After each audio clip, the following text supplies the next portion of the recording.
AI တွေကမေးချင်တာမေးလို့ရတဲ့အဆင့်တော့မဟုတ်တော့ဘူး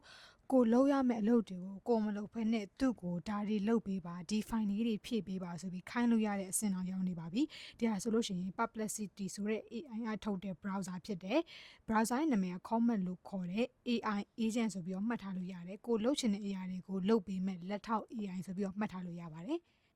ဒီဗီဒီယိုမှာဆိုလို့ရှိရင်မီဆိုက Google Form တစ်ခုလိုချင်တာသူ့ကိုဒီမေခွန်းလေးနဲ့အဖြေလေးတွေပါတဲ့ Form လိုချင်တယ်လို့ပဲပြောလိုက်တာပေါ့နော်သူကအဲ့ဒီမှာကွန်ပျူတာတစ်ခုလုံးကိုအပိုင်ယူသွားပြီးတော့လုပ်ပြပေးသွားတယ်ဒီမှာဆိုရင်မီဆို keyboard ပေါ်လက်လဲတင်မပြထားပါဘူးလက်ကိုလည်းမြောက်ပြပေးထားတယ်အဲ့ဒီမှာဆိုရင်သူကိုယ်တိုင်ပဲ typing လုပ်နေတယ်ကိုကဘာမှထိစရာမလိုဘူး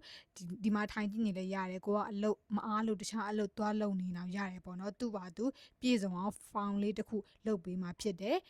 ကိုပါကိုလက်ထောက်တယောက်ရထားတယ်လို့မျိုးပဲပေါ့နော်ကိုခိုင်းထားတဲ့အလုပ်တွေကိုပြီးပြီဆိုမှသူပြောတဲ့ဟာလေးတွေကိုဖွင့်ကြည့်လိုက်ရုံပဲပေါ့နော်ဒီနောက်ထပ်ဟာကြတော့မျိုးဒီ file လေးကဖြစ်ရမှာအကြောင်းကိုပြရမှာမို့လို့အဲ့လိုမျိုးလေးပြောလိုက်တာသူကအဲ့ဒီမှာ file နဲ့ဟာတွေကိုသူ့ဘာသူ internet မှာတော့ရှာတယ်ရှာပြီးတော့သူ့ဘာသူပဲဖြည့်ပေးတယ်ပုံမှန် AI လို့မေးရတာလည်းမဟုတ်ဘူးเนาะဒီဟာတွေဖြည့်လိုက်ပါတော့ဆိုပြီးတော့ဖြည့်ခိုင်းလိုက်လို့ရှိရင်တန်းပြီးတော့ရပြီပေါ့เนาะဒီ file လေးတစ်ခုသူ့ဘာသူပဲအစအဆုံးလုပ်ပြပေးသွားတာဖြစ်တယ်ဒါကို AI agent လို့ခေါ်ပါတယ်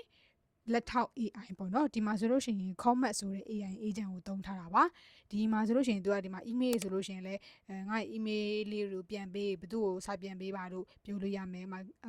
ပြက်ကလေးထဲမှာဘယ်နေရာတွေကိုဘယ်ရက်တွေကိုမှတ်ချင်ပါတယ်လုပ်လို့ရမယ်browser ဆိုလို့ရှိရင်ဒီနေ့အတွက်သတင်းတွေကိုစုပေးပါငါ့ကိုအချင်းပြုံးလေးပြောပြပါဆိုပြီးပြောလို့လည်းရမယ်ပြီးလို့ရှိရင်ကိုခိုင်းရင်ခိုင်းတတ်တယ်လို့အကုန်လုံးလုပ်ပေးမယ်ကိုရဲ့လက်ထောက်ဖြစ်တယ်ဒါဆိုရင်ခိုင်းရင်လို့ခိုင်းလို့ရတဲ့ AI တစ်ခုသုံးကျင်နေဆိုလို့ရှိရင်ဒီ Perplexity ဆိုတဲ့ AI ကထုတ်တဲ့ဒီဘေးက Comet ဆိုတဲ့ browser လေးကို download လုပ်အောင်မှာဖြစ်ပါတယ်ဒီဟာလေးပါဒါလေးကိုနှိပ်လိုက်မယ်အပြရောင်လေးပေါ့နော်ဒီ Perplexity မှာဆိုရင်တော့ तू ကဒါကိုပဲမြင်ရမယ်ဒီမှာဆိုရင်တော့ Comet က तू ကဘယ်လိုပြောမလဲ assistant ကိုယ့်ရဲ့လက်ထောက်ဆိုတော့ဒီဟာလေးပါပါတယ် Perplexity ရဲ့လက်ထောက်ပေါ့နော် तू က AI agent ပေါ့နော်ဒီမှာဆိုလို့ရှိရင်ဒီအောက်မှာ AI ကိုမေးသလိုပဲကိုခိုင်းမဲ့ဟာကိုခိုင်းလို့ရတယ်ဒီမှာဆိုလို့ရှိရင်ဘယ် file ကိုဖြည့်ပေးပါဆိုပြီးတော့ကိုယ့်ရဲ့ file လေးကိုသူ့ကိုပေးလိုက်လို့ရမယ်ဒါပေမဲ့ pro မဟုတ်ဘူးဆိုရင်တော့သူ့ဟာသူအခန့်အသတ်တော့ရှိတယ်ပေါ့နော်ဒီမှာဆိုလို့ရှိရင်မီဆို file လေးတစ်ခုကိုရွေးလိုက်ပြီးတော့ fill လုပ်ပေးဖို့သူ့ကိုပြောလိုက်ရင်ရပြီပုံမှန်လိုပဲဒီလိုမျိုးလေးခိုင်းလိုက်ဆိုလို့ရှိရင် तू ကဒီကွန်ပျူတာတစ်ခုလုံးကိုခုနကလိုပဲ तू အပိုင်ယူသွားလိုက်ပြီးတော့အဲ့ဒါကိုဖြည့်ပေးမှဖြစ်တယ်အဲ့ဒါကြောင့်မို့လို့ AI agent ကိုမစမ်းရသေးဘူးဆိုလို့ရှိရင်ဒီ Perplexity ကထုတ်တဲ့ agent ကိုစမ်းကျင်လို့ရှိရင် Comet browser လေးကို download လုပ်လိုက်ပါလို့ဒီမှာဆိုရင် Perplexity ပြီးတော့သူ့ရဲ့ browser ဖြစ်တဲ့ Comet ဆိုတာလေးကို download လုပ်အဆင့်ဆင့်လုပ်ပြီးလို့ရှိရင်ဒီလိုနေရာလေးပေါ်ကြပါပြီ